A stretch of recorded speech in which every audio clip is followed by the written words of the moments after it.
And welcome back. We're moving into our first segment for today, and as promised before the break, we're sitting down to talk with Mayoral hopeful for Belmopan, Jose Chacon. Good morning.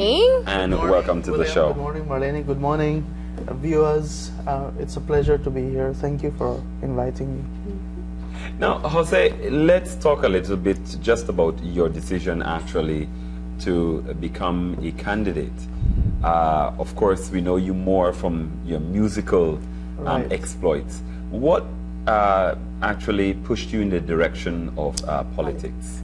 Yes, well, like I said, good morning to everybody. What pushed me to becoming a candidate or aspiring for political office is, you know, Belmopan, the city of Belmopan was built, you know, under the People's United Party. It was a vision of the father of the nation, the Right Honorable George Price. And that vision needs to be continued. In the past 9 years of the current municipal government, we haven't seen much progress. We have seen little things here and there. And I've been very involved in my community, and there are things that I want to be seen. I want to see happening in the city of Belmopan that are not happening. Hence the need to step up to the challenge. Have you always had political aspirations? Yes, I have always had political aspirations. My very first political experience was at age 20. I was elected chairman of my community before we became a part of Belmopan. That was in 98 to 2000. So I've always had that need and that desire to serve the people. What were the qualities that you feel you have that will make you fit to be mayor of the city of Belmopan? I am humble. I come from a humble home of 9 children. My mom was a single mother from I was at a very young age. And I've always felt the need to serve. My studies were paid by somebody. I wouldn't have been able to afford my studies, and I feel that urgency to give back to the community. As I said, since 2000, when I was the chairman of my area, I've always been giving back to my community in terms of music, in terms of, you know, advising younger people in the right direction. And you know, the urgency to see the capital of Belize, you know, our beloved capital, develop into a vibrant, modern, prosperous capital city, that city that we can all be proud of. Now, in terms of your team, what makes you feel as if though, as leader of that particular team, that it's a good team that you've put together? Well, our team represents the diversity of Belmopan. Our team comes with a pool of diverse experiences. Every team member is successful in their own endeavors, in their own expertise. We have people that are truly committed to developing Belmopan, people that have lived in the Belmopan area for, one of them has been there for 40 odd years. And one of them is one of the first 5 families that moved to Belmopan.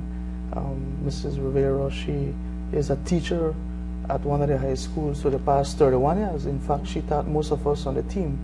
So we have a seriously committed team, a new team. We haven't participated in elections before. So yeah, that's what we bring to the table. Now, you're campaigning under the slogan, "The change we need, the team we deserve." Yes. Understanding as well that you are entering as the opposition for the council that has held, the United Democratic Party has formed the council for the past 3 terms. Yes. Let's talk about putting together your campaign and why you chose that as your platform. Well, we have had 3 terms, as you said, for this municipal team. As I said, you know, and our team members agree, we have to judge our government by the effectiveness or lack of effectiveness, or in our view, they haven't been effective. So there's an urgent need to fill that void, to fill that gap. The change we need, we are desperately needing that change. Belmopan is the capital of Belize. It should be that exemplary city that everybody would want to come and visit and want to come and live and want to come and invest in. The team we deserve, as I said, we have a representational team in every aspect of the world, geographically, ethnically. So we believe this is the team that we need to move Belmopan forward. Yes. What type of change do you expect to bring? We need to continue building on that plan for the city of Belmopan that was pushed aside. We need to continue building. We need to integrate the outer communities. There's two communities in Belmopan, the inner and the outer. We need to integrate these to become one community, which is Belmopan, the capital of Belize. As someone, that was one of the questions that I had in mind for you. As someone who grew up outside of Belmopan proper, and then your community was co-opted into Belmopan, right. How do you see that relationship actually being different in terms of what happens in terms of development, and how can you get Belmopan to be one municipality with all the fringe communities participating and benefiting fully in its development? Well, coming from the outer communities and working in the public service for 10 years, in a diplomatic mission for over 2 years, and in private sector for over 6 years, and coming from humble beginnings, I understand the needs of the community. I've been campaigning for my own election for about 10 months. And I've also been supporting other candidates that have represented the People's United Party in the past. So I have, very good working knowledge of the needs of the Belmopan community. I believe that, people have been asking that the urgent things we need to address is that infrastructural, the infrastructure problems that we have, and working on infrastructure will help to address a lot of the integration. As you get off the Belmopan central area and move into the outlying areas, you see the lack of infrastructure, lack of drains, lack of proper streets. So I believe that, just pushing the infrastructure forward will address a lot of the problems with flooding. It will create jobs, which is what we need desperately in Belmopan. So that's the beginning of it now. Now, what you're speaking of, the work to be done within the city, the infrastructure specifically, is very costly. Of course. And it is one of the things that, of course, we know the current mayor has been criticized for as well. Right. What are your plans in terms of being able to finance that type of work within the city? Yes. Especially given the fact that if you are to win on March 4th, you will be an opposition council at this point. Yes, we recognize that winning on March 4th will mean that we will be an opposition council. We've had a UDP council for the past 9 years. We've had a UDP government since 2008, and they haven't been able to work out their differences and focus on the needs, on the urgent needs of the city of Belmopan. I don't envision that it will be easier for a PUP council working with the UDP or the current government, but the council should not always be dependent on central government. We need to look into moving and being more autonomous. We need to look at attracting outside resources for the infrastructure development. There is a municipal development project that we've been privy to, and there's very nice plans with it, but they all lack the resources. Every single project in it lacks the resources. There are provisions for a bond, to raise a bond for municipal projects. Of course, with a UDP government, I don't think they will be supportive of raising a bond. But we're very optimistic that whenever the elections, the general elections are called, that we will have a PUP government and we will get the support. Our party leader is committed, to developing the capital city, as it was one of the last wishes that the Right Honorable George Price asked of him, to rescue Belmopan and to build Belmopan, to continue building on that vision. And also the city council generates revenues on its own. It's approximately $5 million per annum. And there's a lot of revenue out there that has not been collected. We apparently have only been collecting 70% of the taxes that city council could collect now. So we need to put emphasis on trying to get those resources.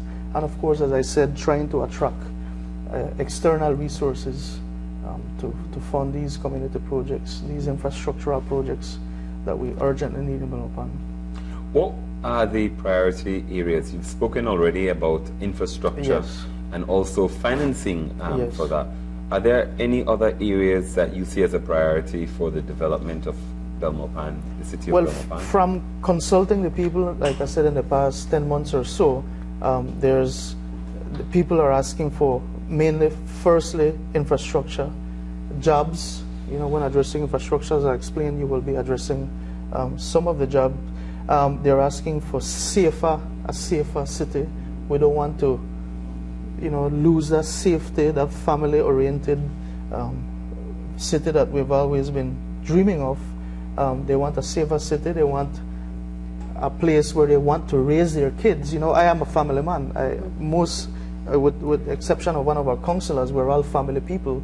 So we want to build Belmopan into a family-oriented place, a safe place, and the people have been crying out for safety and security issues, more lighting on the streets.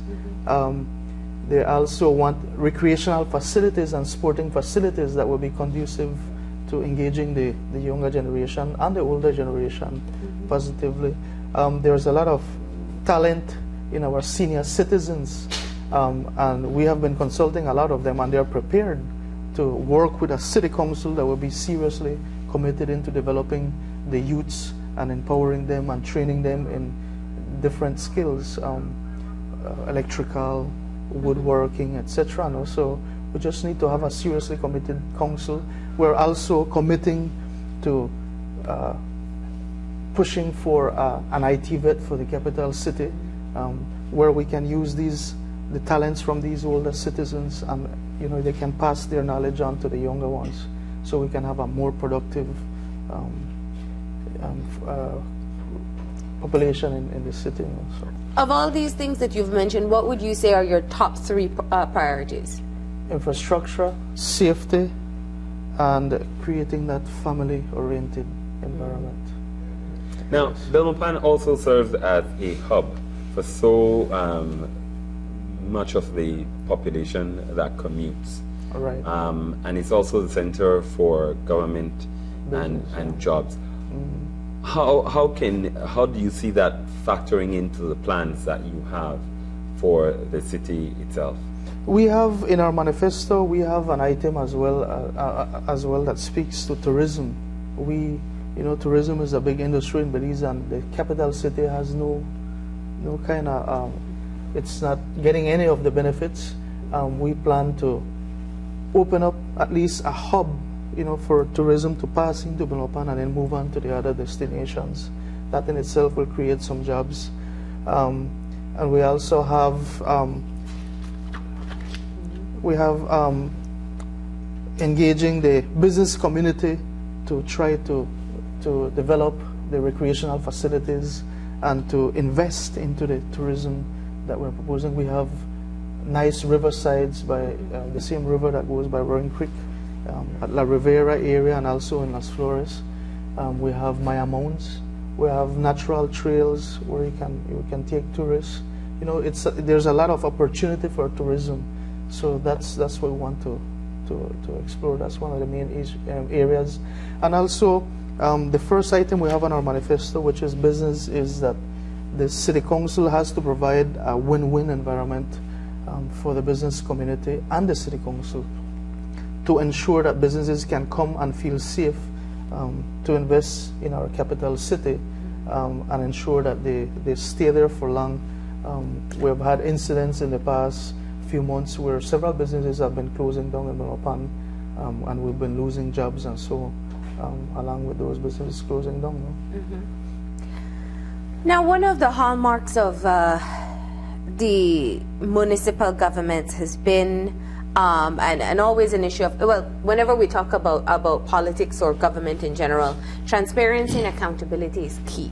Yes. And usually, once there is someone on a stage or a podium campaigning, it's words that we hear thrown about very often. So let's talk about what your plans are in terms of becoming, if you're voted in on March 4th, becoming a transparent and accountable municipal government. Well, what we are proposing is that we don't intend to have hidden meetings or secret meetings. We want everything to be open to public scrutiny. We want to ensure that our accounting reports are audited. We haven't had that. Recondev doesn't have audited reports. City Council doesn't have audited reports. But we believe that we must, if we're managing the resources of the people, we must be transparent. We must be able to provide audited reports so that they feel comfortable and confident that we're investing the money the right way. So open public meetings and audited reports. And also, along with transparency and accountability comes responsibility.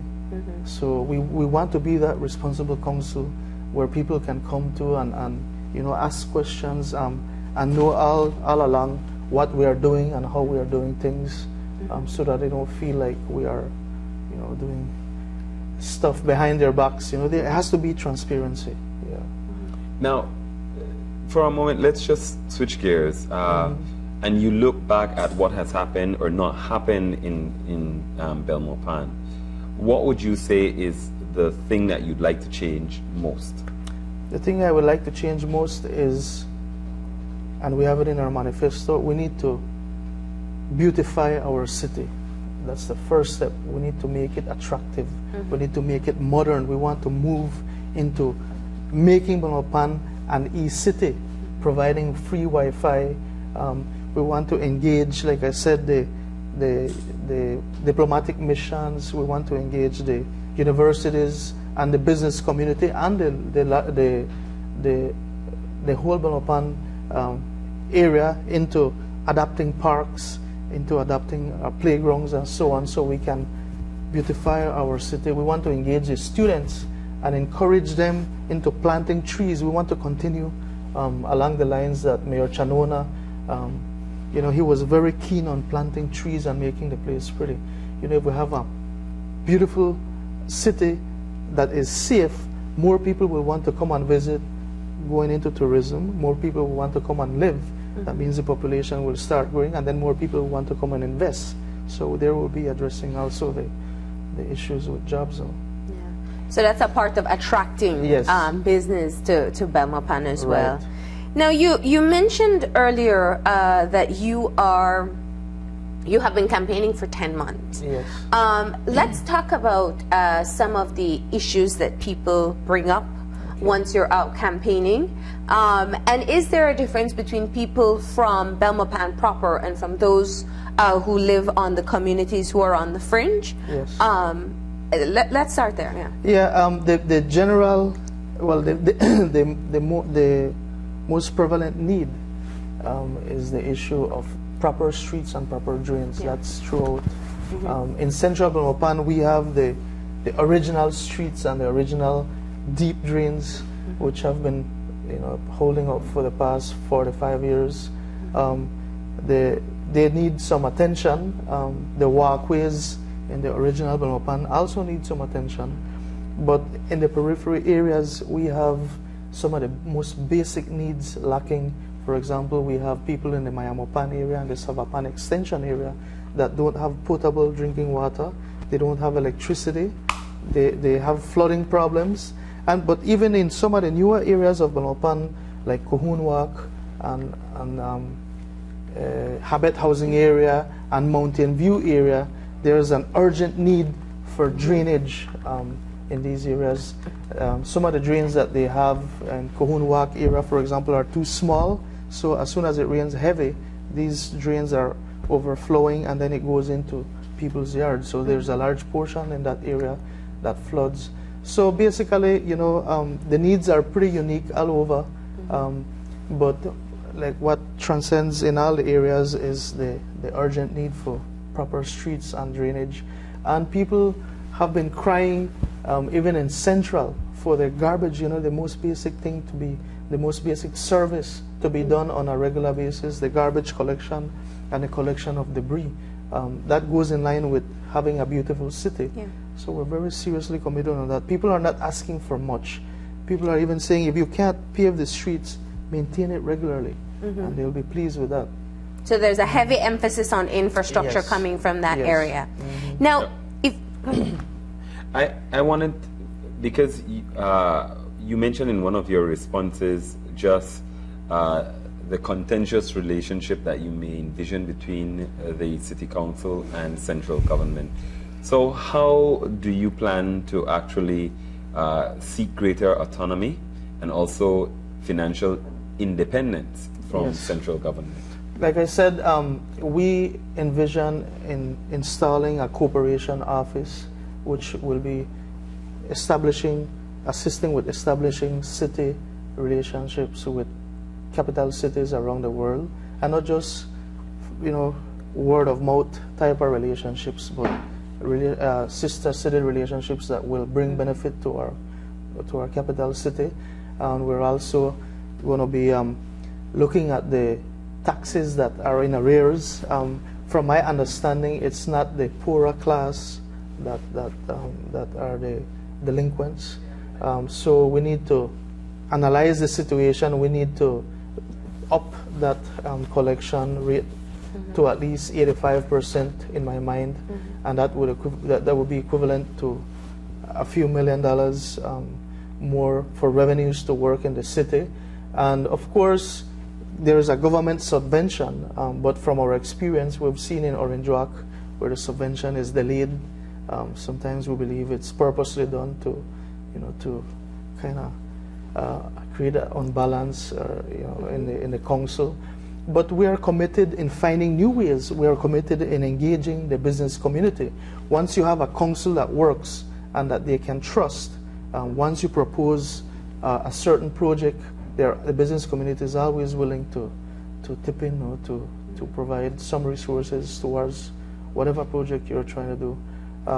We haven't seen much of that in the current council, but we believe that once we prove ourselves as a council that we're seriously committed to working, it will be easier to access resources.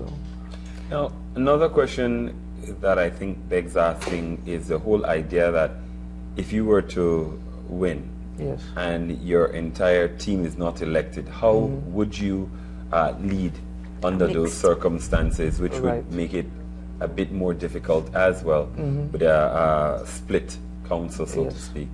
Well, I do have respect, you know, and I know most of the other candidates that on the other teams. You know, I grew up in Belmopan. I've lived there since 1988, so I practically know, you know, a large portion of the residents of Belmopan. And right now, currently, we have in the city council, we have 2 PUP councillors, and we have 5 of the other party. And I believe that once they see that you are serious about working, that they will follow. That's how I intend to lead. I intend to show them what the vision is, you know, what we intend to do. We're proposing portfolios with resources for each councillor. So everybody will be given the resources and their own spotlight. So the lights will be shining on them. It will be their responsibility. As I said, we know we have to be responsible. So if we're giving you a portfolio with resources, that's your responsibility.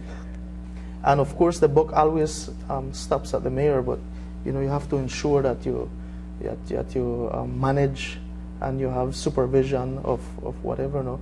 And we're also,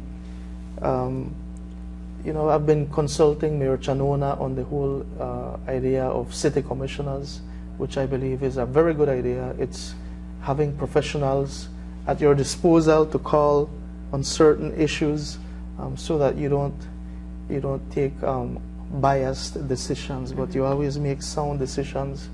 And we intend to have city commissioners for all our councillors, so all the members on the team. So, you know, we don't intend to treat anybody differently. If that's what the people want, we will be there to serve the people. No, so that's how we intend to do it. And now with you working, because one of the conversations that has come up is employment, other employment other than sitting fully in the mayoral chair. Right. How do you plan to handle that with your business?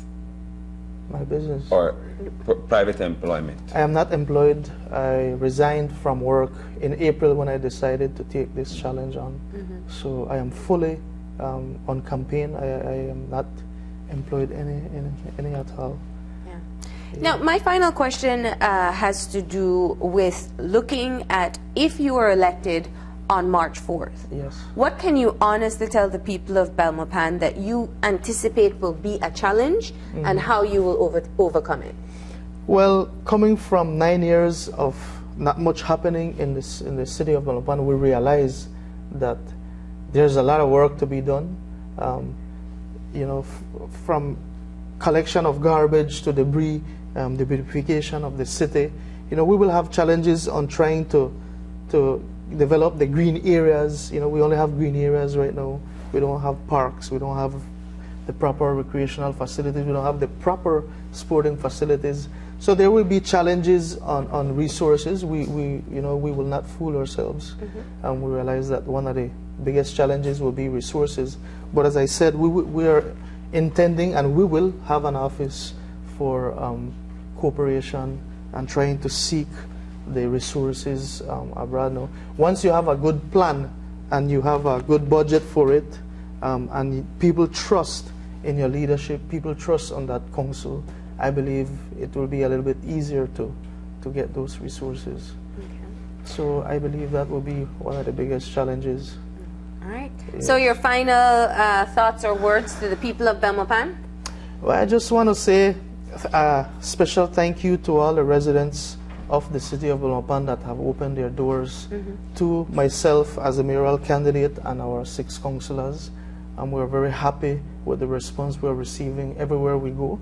You know, I think the residents of Belmopan are highly educated people. You know, they already know what they want to do come election day, and I want to thank them in advance.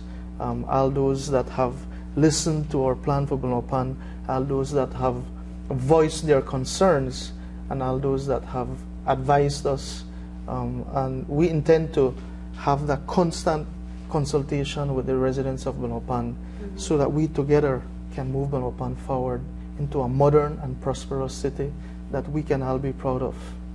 All right. So thank you. Well, thank you for joining us this morning, and of course we will be there on March 4th to see how things pan out, right? Yes, thank you very much. All right, we're going to go ahead and take a break, and when we come back, it's to talk with the ambassador of Taiwan to Belize, Ambassador Benjamin Ho, so stay tuned.